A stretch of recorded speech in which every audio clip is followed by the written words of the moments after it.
Today I'm going to be creating 3 pieces of artwork using the relaxing style of Zentangle. But to make this a bit more interesting for you guys, I've set myself a challenge. The first piece I'm only going to take 9 minutes. The second piece I'm going to take a more reasonable 90 minutes. But for the last piece, I am dedicating 900 minutes, that's 15 hours, to just this one piece.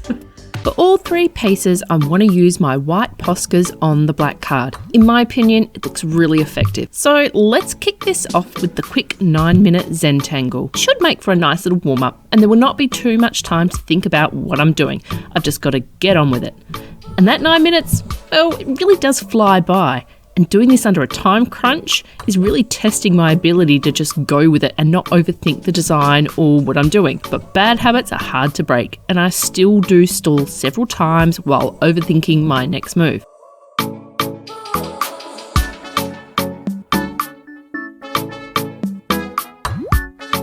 Didn't quite finish it. And with the finer Posca, there is a lot of paint splatter going on, but that's okay. For the bigger pieces, I'm not sure I'll be using that finer tip anyway. So let's move on to the 90-minute piece. With a bigger piece and more time to put in, I want to think this out a bit more. So I sketch out the outline of a paint tube. Then it's just a matter of filling it in. I feel myself rushing and occasionally check the time and realise 90 minutes is a fair bit of time. So I can slow down, relax, and put a bit more thought into the design. But I also don't want to overthink it, as that kind of defeats the purpose of the art form of Zentangle. Is what I'm doing really Zentangle though, or is it more doodling? Let's see what the good old Google has to say. Okay, doodling. To draw pictures or patterns while thinking about something else or when you are bored. Yeah, it doesn't sound quite accurate, I promise. I'm very much thinking about what I'm doing and planning it out. So, Zentangle. There seem to be a few definitions, but in essence, it's a collection of repetitive patterns often used to relax. Typically done on a square of paper, then you can join the pieces together. Well, I'm not using square paper, and I'm not joining them together either. But what I'm doing is a mashup of patterns, so let's call this Zentangle-ish. Once I get to about the 60-minute mark on this piece, I realise I've got way more time on my hands than I first thought. So I go back in to cram in smaller details, as I really want to embrace the challenge of Zentangling for a full 90 minutes. Zentangling? Oh, I'm just making up words here.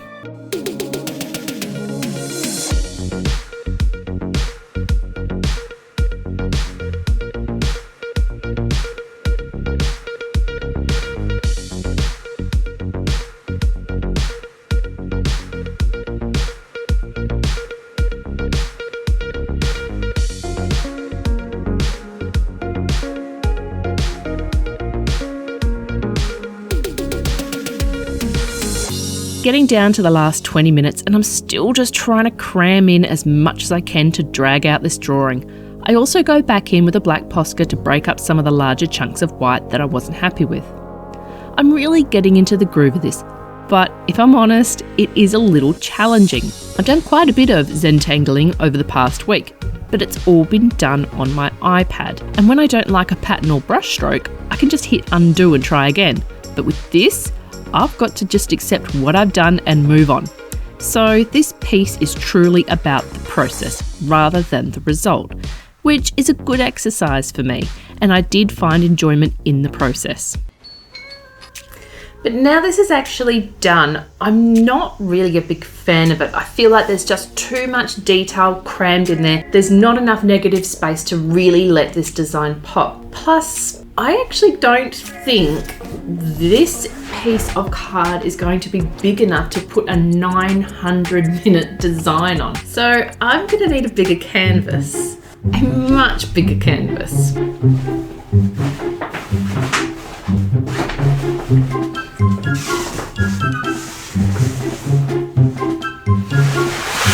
This should do it.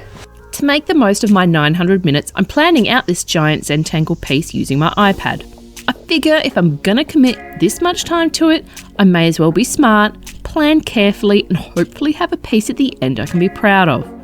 My canvas is 1.1 metres by 1.6 metres. or for my American friends, roughly 3.6 feet by 5.2 feet. That's a pretty decent size to cover, so I'm breaking this artwork up into pieces. I've used the paint tube from the 90-minute piece as the overall theme for this, and I've drawn out a better version of the tube, plus some other art tools. I did look online at some Zentangle inspiration for the pattern portion via Pinterest and the good old Google. I also watched some of Sewcraftastic's older videos as she's quite into Zentangle, and I purchased Sarah Renee Clark's digital guide to doodling flowers, banners and patterns, and that broke down some of the processes for more florally designs. Another YouTuber I found on my hunt was Hugh Art Drawing, and her Zentangle art is stunning. I'll link all 3 artists below. Even though I'm using other artists for inspiration and to learn, I really want this to be my own and try and come up with my own unique style. And I hope I've done that here. While some patterns I use I've learnt from others, some of it is truly from just playing around and letting my hand get carried away. Then the whole thing just seemed to merge into what I do think is my own personal print. The thing is though, even as I've finished this and I'm typing out my script, I'm still working on these on my iPad at night, and my style is still evolving as I refine it further. It's actually really addictive, but as for the designs for this piece, I needed to stop as my time limit is ticking down. I allocated an hour for each object, then another hour to bring it all together with a few swirlies. That's 300 minutes down out of my 900. I better hurry up. Time to get this design onto the canvas. First step is figuring out where these pieces go. I used the computer image for reference and number the backs of all 16 pieces, then trim the borders and tape them all together. Sounds easy enough, but that in and of itself took another hour. I'm down to 540 minutes. Then I had to colour in the back of the pictures. I initially used a charcoal pencil. For some reason I thought it would do a better job. But about halfway through I switched to a lead pencil and it was way faster. There goes another 40 minutes. And it was at about this time I got COVID, so everything stopped. When I was on the mend, I laid out the canvas, aka roller blind, placed the image over the top and started tracing over the whole thing. I wasn't completely well when I started tracing this, so it took a bit longer than it probably should have, about an hour and a half. So now I'm down to 410 minutes. Finally, we are onto the line work, but it was a bit of a false start as I'm using the chisel tip Posca and I don't like it. So I dashed off to buy the giant bullet nib and was away again.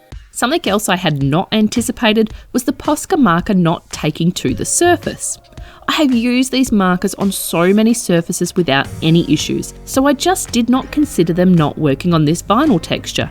But the paint is pulling away in patches from the surface. It's not too bad, but it's not giving the nice, clean, sharp edges I was envisioning. I did initially stall as I brainstormed what I was going to do about it, but after throwing around a few ideas, I ultimately decided to push on and accept it would not be as clean and neat as finished as I'd hoped for. But that's okay, I'll get over it. Now, as I mentioned, most of my Zentangling has been done on my iPad up until now.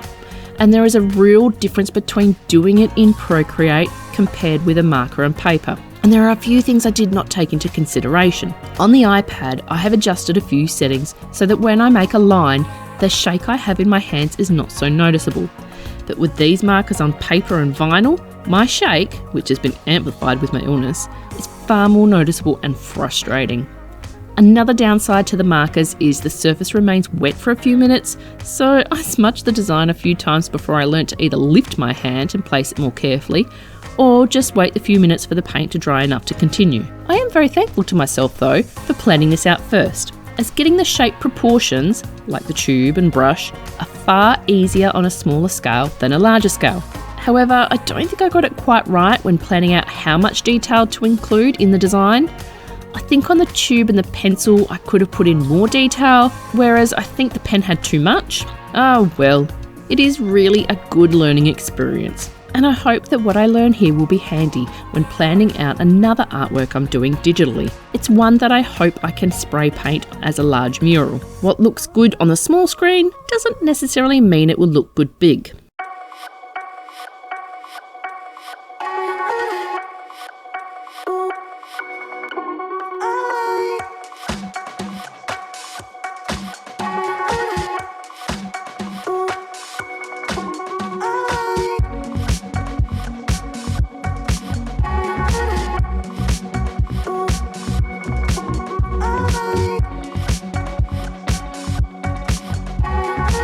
Anyway, 2 hours into this project and I realise I'm going to finish this with time to spare. Too much time to spare. Around 3 to 4 hours. Plus, I think this canvas is just looking a bit empty.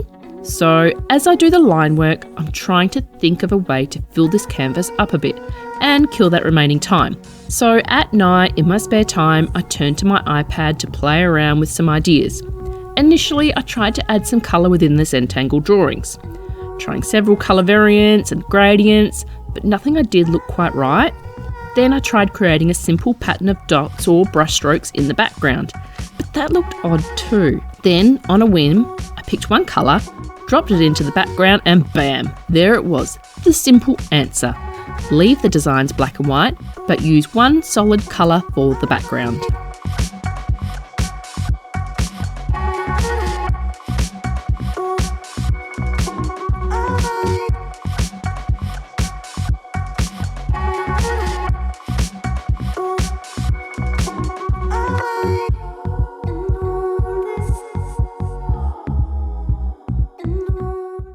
With the line work done and 4 hours to go, I move on to that background.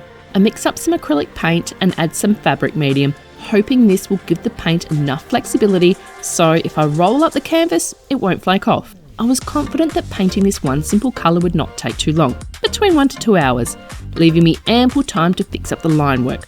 But I wasted a lot of time trying to keep the coloured paint off my black line work. I needn't have bothered as my touch-ups later fix any overlap, but my time allocation blew out to over 3 hours doing 2 coats for the background.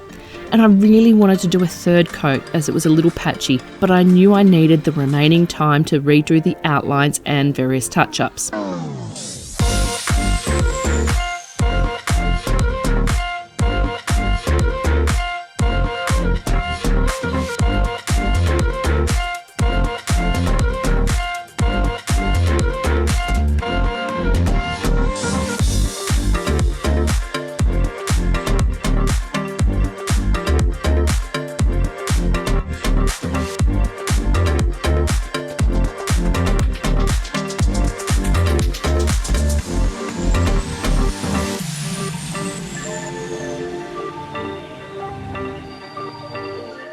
With 45 minutes left, I prioritised the outline, then tidied up what I could with the little time I had left. To get this whole thing looking really polished, I could have used at least another 1 to 2 hours.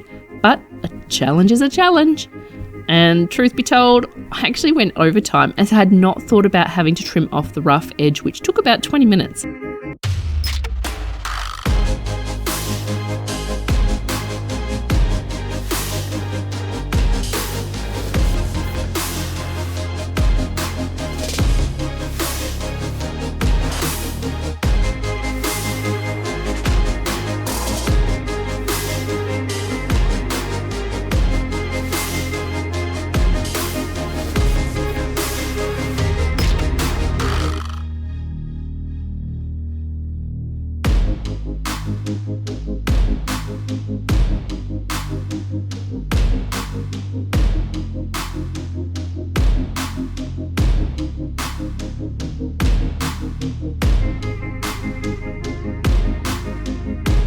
But nevertheless, here is the final result. First, a look at the 9-minute piece, then the 90-minute artwork,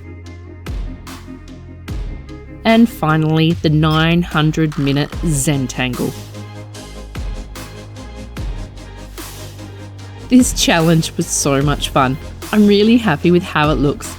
No idea what I'm going to do with this thing, but this challenge has introduced me to an art style I really love and enjoy and hope to develop further and use more in the future. But for this video, that's all I've got time for. Thanks so much for joining me, and I hope to see you next time.